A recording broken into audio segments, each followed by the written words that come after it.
اللهم صل على سيدنا محمد صلی اللہ علیہ وسلم۔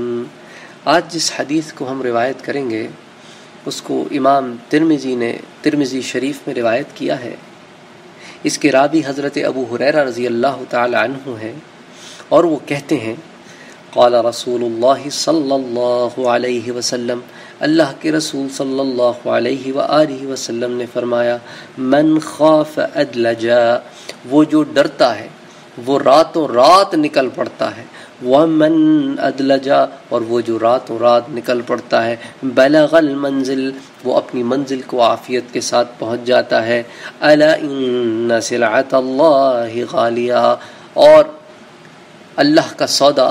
کوئی سستا سودا نہیں ہے، بہت مہنگا سودا ہے، بہت ہی بیش بہا سودا ہے، اس کی قیمت کا تم اندازہ بھی نہیں لگا سکتے۔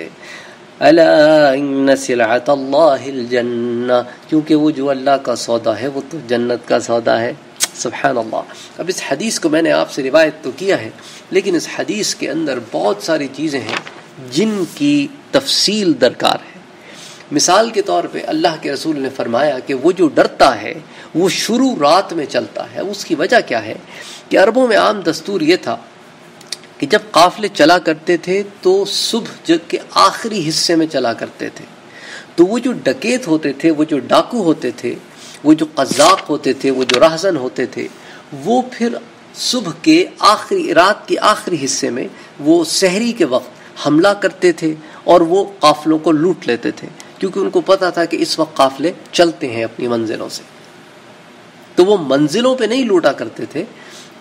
اور نہ ہی وہ اس وقت لوٹا کرتے تھے جب وہ کسی قیام گاہ میں موجود ہوں، کیونکہ کئی قافلے وہاں پہ قیام کرتے تھے اور پھر ہر قافلہ اپنے اپنے راؤٹ کو نکلتا تھا، تو وہ صبح کے اس وقت کا انتظار کرتے تھے کہ یہ قیام گاہ سے نکل کھڑے ہوں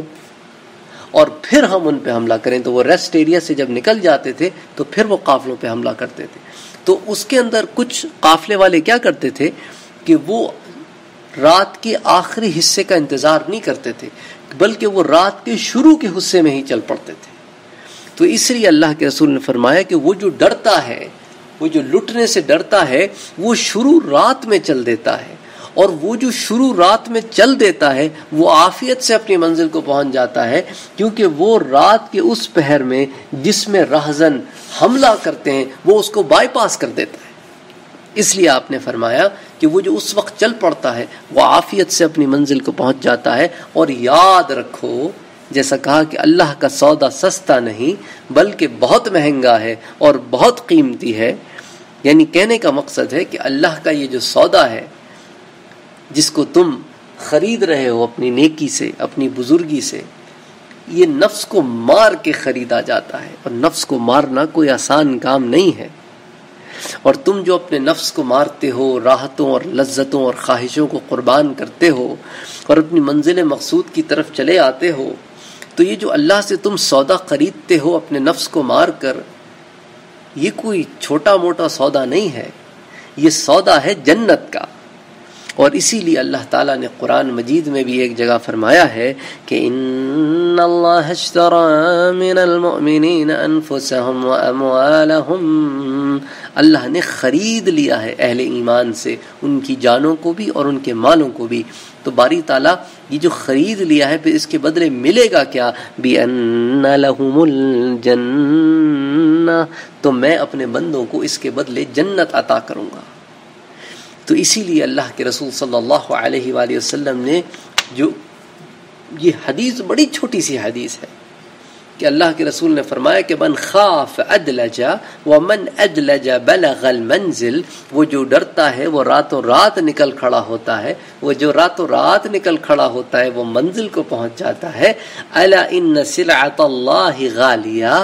اللہ کا جو سودا ہے وہ کوئی چھوٹا موٹا سودا نہیں ہے۔ الا ان سلعۃ اللہ الجنہ، کیونکہ اللہ کا جو سودا ہے وہ جنت کا سودا ہے۔ سبحان اللہ۔ اس لیے جب آپ حدیثوں کو پڑھتے ہیں، حدیثوں کو سنتے ہیں، تو کبھی کبھی مطلب جو ہے وہ اتنے واضح نہیں ہوتے، اس لیے پھر آپ کو تشریح کی کتابوں میں جانا پڑتا ہے جو کہ حدیث کی تفسیر کی کتابیں ہوتی ہیں، اور پھر ان میں جا کے ہم ان موتیوں کو چن کے نکالتے ہیں کہ اللہ کے رسول صلی اللہ علیہ وآلہ وسلم نے یہ جو بات فرمائی یہ کیوں فرمائی اور اس کے پیچھے کیا وجہ ہے. تو امید ہے کہ اللہ تعالی ہمیں توفیق عطا فرمائے کہ ہم اپنے نفسوں کو، اپنی جانوں کو، اپنے مالوں کو، اپنی اولادوں کو، اپنے اہل کو ان تمام چیزوں سے باز رکھیں جو اس کی معصیت کا سبب ہے، اور ان چیزوں کی طرف لگائیں جو اس کی محبت کا، اس کی رضا کا سبب ہے. اقول قولی هذا واستغفر الله لي ولكم ولسائر المسلمين فاستغفروه انه هو الغفور الرحيم. اللهم صل على سيدنا وحبيبنا وشفيعنا محمد صلى الله عليه وسلم.